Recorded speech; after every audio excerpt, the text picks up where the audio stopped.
Hello and welcome to part 3 of my video playlist about the best methods for acylating alcohols to prepare carboxylic esters. This video is about the in situ activation of carboxylic acids, that is, about the addition of stoichiometric amounts of dehydrating reagents to mixtures of carboxylic acids and alcohols.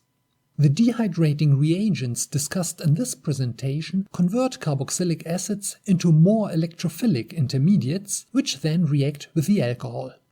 Because even under acidic reaction conditions, carboxylic acids are more nucleophilic than alcohols toward many electrophiles, most dehydrating reagents can be added to a preformed mixture of acid and alcohol. If the acid is deprotonated by an auxiliary base, then the nucleophilicity of the acid will increase even further, and no preactivation of the acid will usually be required. Anyway, many chemists prefer to conduct these reactions in two separate steps, by first activating the acid with a dehydrating reagent, followed by addition of the alcohol, to prevent the formation of byproducts from reaction of the activating reagent with the alcohol. This isn't always necessary though. These here are the most common activating reagents used for the preparation of carboxylic esters. Most of them will react with carboxylic acids even in the absence of any auxiliary base. But if the activated acid is too unreactive, a base may be required to enhance its reaction rate with the alcohol. A base will also be required if the product or starting materials are acid sensitive. When esterifying acids with a large excess of methanol or ethanol and thionyl chloride, the reaction may actually just be a hydrogen chloride catalyzed esterification, the hydrogen chloride originating from the reaction of thionyl chloride with the excess alcohol. With a smaller excess of alcohol though, most activating reagents, including thionyl chloride, will react more quickly with the acid than with the alcohol. I've included trivalent phosphorus derivatives in this list. These can also be used to activate carboxylic acids, but these reactions tend to generate a lot of waste and only rarely offer any advantages if compared to the other reagents on this slide. The main advantage of condensing reagents, if compared to isolated acylating reagents, is that carboxylic acids are stable, while acylating reagents may hydrolyze during storage. Thus, no quality control of the starting acid is required.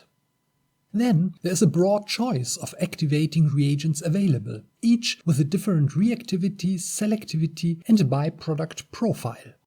Thus, esterifications can be optimized without the need of preparing and isolating different acylating reagents, but just by varying the activating reagent, the solvent and the reaction temperature. Some activating reagents, such as carbodiamides or carbonyl diimidazole, enable esterifications to proceed under mild conditions, well suited for structurally complex starting materials. But even condensations with the more reactive reagents, for instance with thionyl chloride or phosphorus oxychloride, can be adapted to sensitive starting materials. For instance, by using only a slight excess of pyridine as base and conducting the reaction at low temperature in dichloromethane or toluene. Even peptides can be prepared with trifosgene as coupling reagent and pyridine as base. One disadvantage of in situ activation is that some activating reagents are quite expensive and therefore not suitable for the preparation of inexpensive esters. Then, most activating reagents will generate more waste than, say, a direct acylation with an isolated acyl chloride. One further disadvantage is that some dehydrating reagents are toxic, but this can also be true for isolated acylating reagents. Most electrophilic reagents capable of forming covalent bonds to proteins are potentially allergenic and should be handled with care. Finally, the use of a third reagent adds complexity to the reaction and increases the number of parameters to be optimized. Thionyl chloride is one of the most affordable and readily available dehydrating reagents. Its greatest disadvantage is that it can cause the formation of byproducts that poison noble metal catalysts. But if this is no issue, then thionyl chloride is often a good choice. Thionyl chloride reacts with both acids and alcohols, but the reaction with acids is usually faster. The first intermediate is a mixed carboxylic sulfinic anhydride. Depending on the precise structure of the acid, this intermediate will either decompose into an acyl chloride and sulfur dioxide or react with the alcohol, as is sketched here. One potential byproduct is the dialkyl sulfide, and when no bases are added, the reaction mixture will turn strongly acidic, and ethers or alkyl chlorides may then also be formed from the starting alcohol. This here is a typical esterification of a carboxylic acid with an excess of butanol and thionyl chloride. According to the authors, no dibutyl sulfide was present in the extracted ester, what indicates that thionyl chloride reacted faster with the acid than with butanol. Even larger excesses of alcohol are sometimes used, as in this example. Here, the reaction already proceeded at room temperature and gave an excellent yield of methyl ester. Acid-sensitive starting materials can be esterified by thionyl chloride in the presence of pyridine.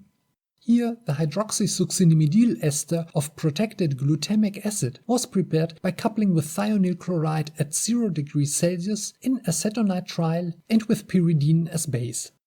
This is an example of pre-activation of a valine derivative with thionyl chloride and DMAP at -20 degrees Celsius, followed by esterification with just one equivalent of ethanol. It is not clear what the initially formed activated acid really was in this case. I've sketched some of the possibilities. Anyway, despite the low temperature and only stoichiometric amounts of ethanol, a high yield of ester was obtained.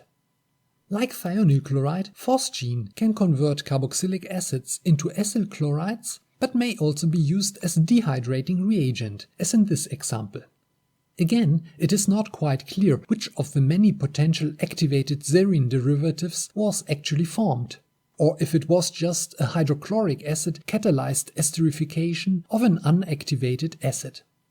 This is an example of the use of phosphorus oxychloride as condensing reagent. Interestingly, although the starting acid also contained an aromatic hydroxyl group, no large excess of chlorophenol was used. Again, conditions as these are only applicable to acid-resistant starting materials because of the hydrogen chloride liberated during the reaction.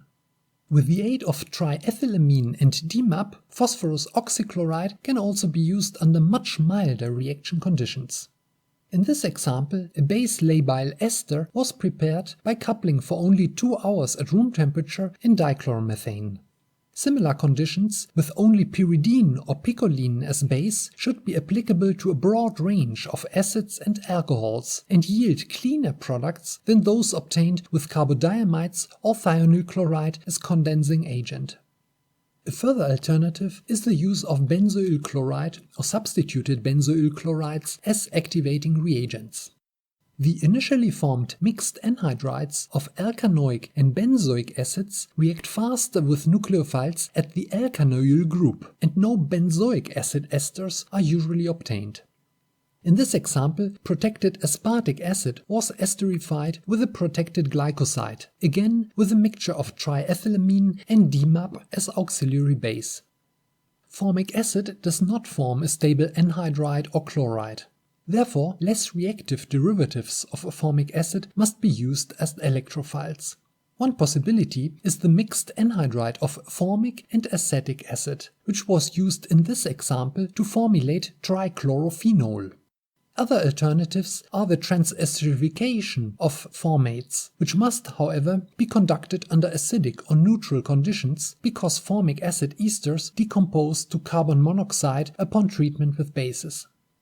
Although carbonyl diimidazole is often used to convert acids first into an imidazolide, followed by addition of the nucleophile in a second step, this is not always necessary. Here, for example, carbonyl diimidazole was added to the mixture of an acid and a phenol, and a high yield of the expected aryl ester was obtained after only 2.5 hours at 80 degrees Celsius.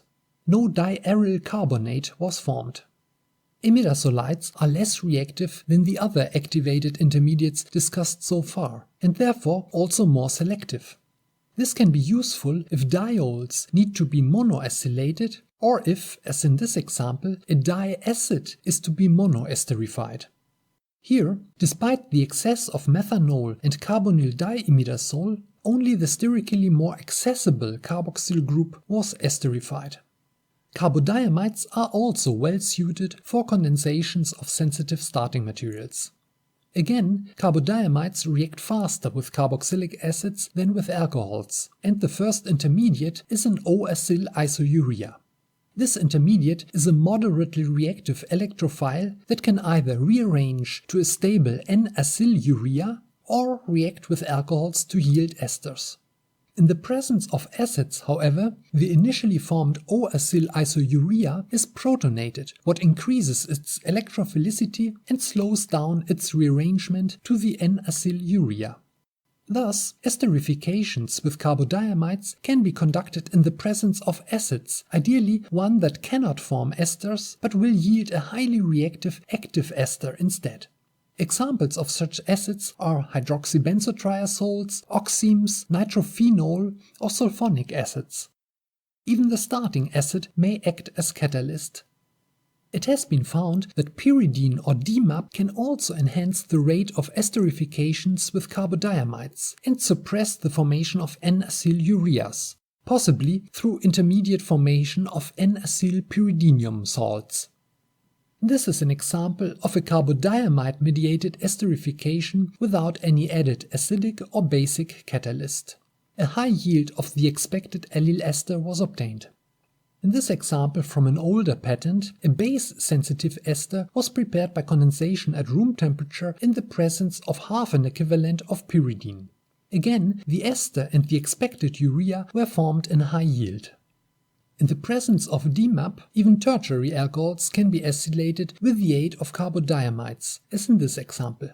The reaction conditions were exceedingly mild, almost neutral, but one problem of the use of dicyclohexyl carbodiamide is the removal of the urea from the product. Much cleaner products will usually be obtained with thionyl chloride or phosphorus oxychloride as dehydrating agents. One way to solve the problem of urea removal is to use a water-soluble carbodiamide, as in this example. This, of course, can only be done if the target ester can be extracted from water.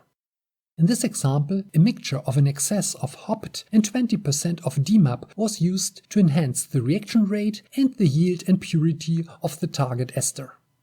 Despite the high reactivity of the intermediates formed from carboxylic acids, carbodiamides, and DMAP, these can sometimes be used to acylate alcohols diastereoselectively, as in this example.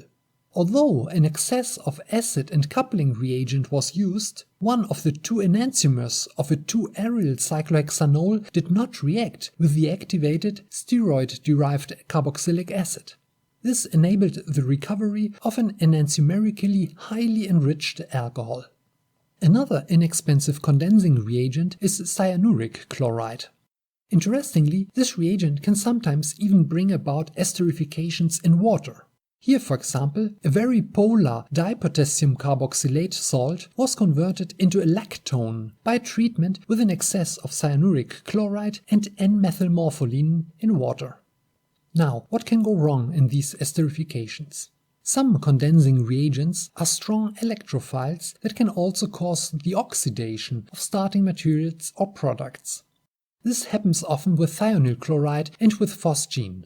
Typical oxidations are halogenations, dehydrogenation, and sulfenylation of CH-acidic compounds.